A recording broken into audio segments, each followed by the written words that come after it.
The 2016 IndyCar Series finale resulted in an end that no one would have predicted for both the race and the season. 6 contenders for the championship went into the race, but only one came out victorious. The green flag waved a little after 5 o'clock, and Graham Rahal and Helio Castroneves already had troubles going into the race. Meanwhile, Helio Castroneves had wing troubles when he rear-ended another car. He had to go into the pits early, which ultimately costed him a win in the race and a win in the championship. Graham Rahal was swept up in positions and eventually fell back to the field, resulting in troubles for him later in the race. A pit stop disaster for Joseph Newgarden and Simon Pagenaud allowed for several drivers such as Marco Andretti, Oriol Servia, and Sebastian Saavedra to get up to the front and lead a couple laps. This resulted in a pit stop strategy split between several drivers, some pitting earlier, others would be pitting later. The race continued with the point standings changing drastically. First Graham Rahal led, then Helio Castroneves, then Will Power, then even Joseph Newgarden got into the mix as one of the contenders for the championship. But ultimately, the Team Penske drivers were fighting amongst each other to get the win, given that most of them were contending. Meanwhile, the Target Chip Ganassi drivers were able to support Scott Dixon throughout the rest of the race. This was very helpful in getting him the win.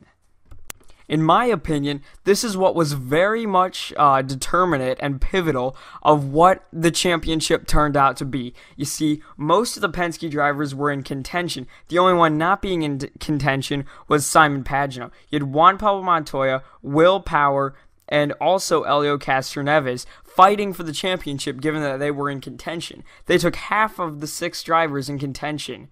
So this is what was one of the big issues with Team Penske. They were all fighting each other for the championship. Meanwhile, all the Ganassi drivers were helping out Scott Dixon and making sure that he could win. That was the race in a nutshell, Ganassi versus Penske. But you had drivers like Saavedra, Andretti, and even Oriol Servia, who was making a return in the place of Justin Wilson, who were all leading at various times in the race. It was looking to be a good day for the rest of them, but eventually, strategy didn't work out in their favor. As we have said before, each driver in contention, well, at least 5 of them, were taken out one way or another. First, Will Power and Juan Pablo Montoya got in an incident when Will tried to make a move on Joseph Newgarden. After getting back in line, he clipped the front wing of Juan Pablo Montoya and then spun. Meanwhile, Juan Pablo Montoya was caught in a tough situation when he had to stay into the race in order to maintain his championship lead, but with a broken wing. He eventually had to go into the pits and then work his way upstream from there. The last stint of the race will forever go down in IndyCar history. Scott Dixon had a comfortable lead over second place, but it wasn't over yet. Juan Pablo Montoya had to get to at least 5th in order to win the championship. However, he was down in 6th and 3 seconds back from 5th place Ryan Briscoe. He had to get to 5th in order to win, even though the points were tied.